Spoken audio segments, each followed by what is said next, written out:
sacred valley of Nepal Mandal, where the gods still manifested in physical form and divine rivers flowed with the nectar of immortality, there occurred events of such profound significance that they echo through the corridors of time, even unto the present day. This is a true chronicle of Bhotojatra, preserved through 16th centuries by the keepers of ancient knowledge and inscribed upon the collective memory of the dwellers of Kathmandu Valley. Once, a drought struck, and King Narendra Dev sought help. Shantikar advised bringing Karunamaya Loknath from Kamuni. The king, Bandhu Dutt, and a Japu farmer went to find Karunamaya. They brought him back, ending the drought and establishing an annual festival.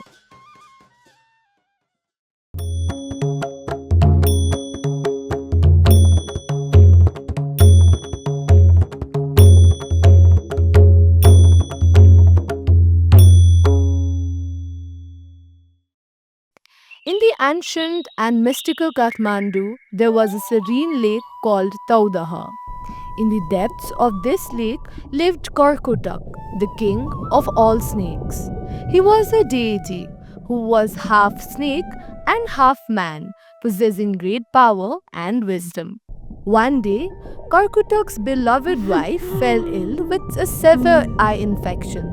The pain was unbearable, and despite the efforts of many skilled physicians, no one could cure her. Karkotak was deeply worried and determined to find a cure for his queen. After much thought, Karkotak decided to seek help from a healer who was also a farmer. He had heard tales of this healer's remarkable abilities and knew that he lived in the nearby town of Bhaktapur. So, Karkotak transformed himself into a human and set off on a journey to find the healer. Karkotak arrived in Bhaktapur. He found the healer, a humble and a kind-hearted man known for his healing skills. Karkotak approached him and said, "O healer, my wife is suffering from a terrible eye ailment and no one has been able to cure her. Please come with me to my palace and help her. I promise you a generous reward for your services." The healer, moved by Karkotak's plea, agreed to help. He gathered his healing supplies and followed Karkotak back to Taudaha Lake. Upon arrival, Karkotak used his divine powers to enable the mortar healer to breathe underwater. They descended into the depths of the lake and arrived at the lavish underwater palace. The palace was a marvel of beauty, with shimmering walls and intricate carvings. The healer was amazed by the sight. Karkotak led him to the queen's chamber where she lay in pain. The healer carefully examined her eye and prepared a special potion using herbs and other natural ingredients. He also used his healing touch, infusing the treatment with his pure intentions and energy.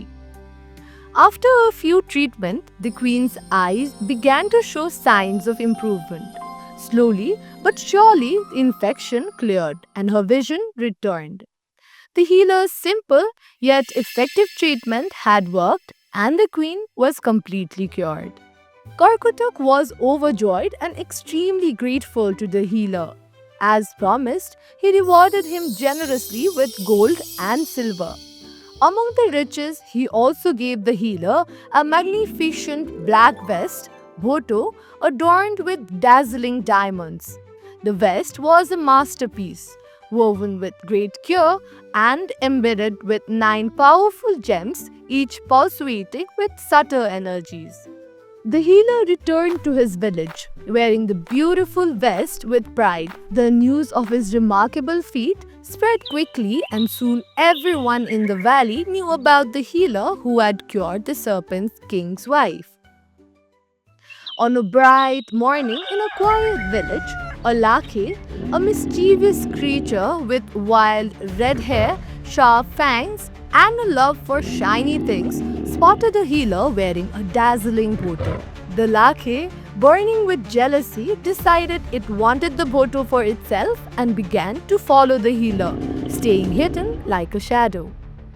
The healer, busy working in his rice fields, didn't notice the lakhe creeping closer. As the day grew hot, he took off his boto and placed it carefully on a rock to keep plowing. Quick as a flash, the lakhe swooped in, snatched the boto, and clutched it tightly, the diamonds tinkling in its claws.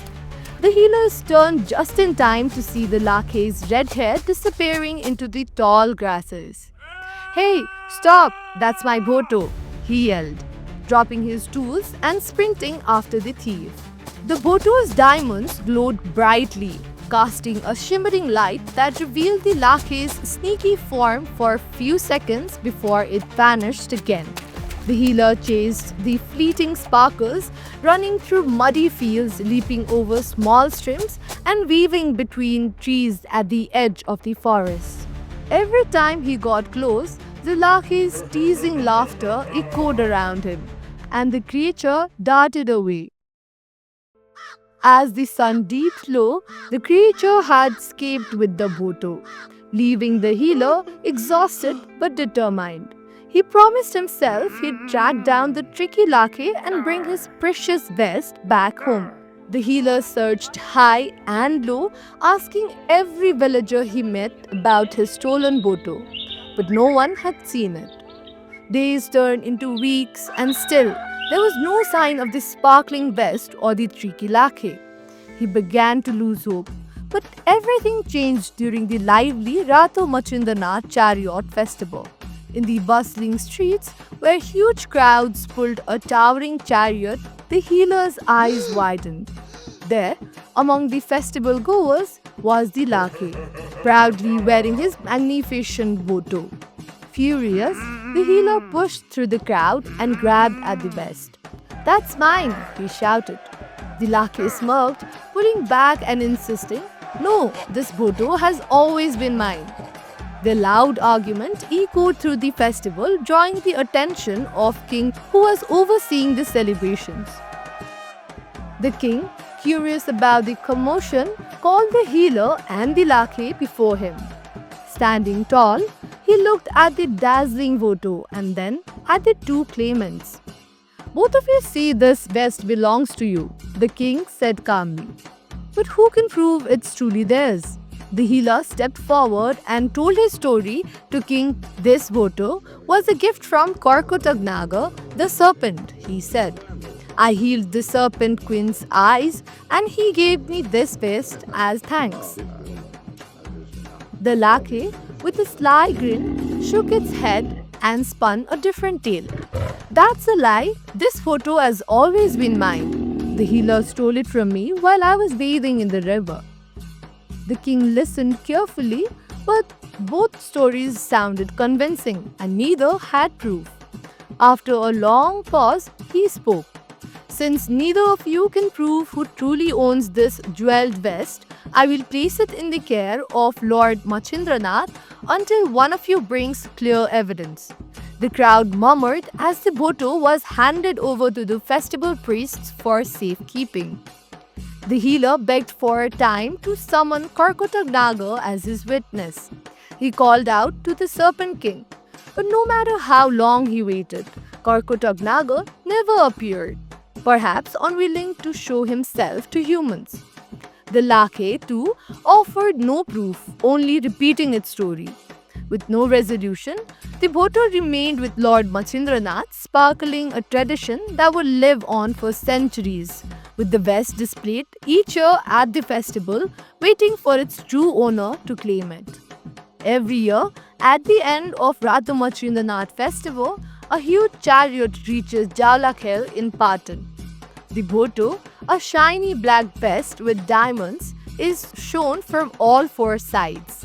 The Pal's head of the state, the living goddess Kumari, and thousands watch as an official holds it up, asking who owns this. The boto is displayed to the east, west, north, and south, but for 16 centuries, no one has claimed it. It's kept with Ratho Machindranath, stored 6 months in Bungamati and 6 in Patan, waiting for its true owner. The Boto Jatra ends the rainy season, celebrating Nepal's culture and history. It reminds everyone of truth and tradition, still hoping the Bhoto's owner will appear.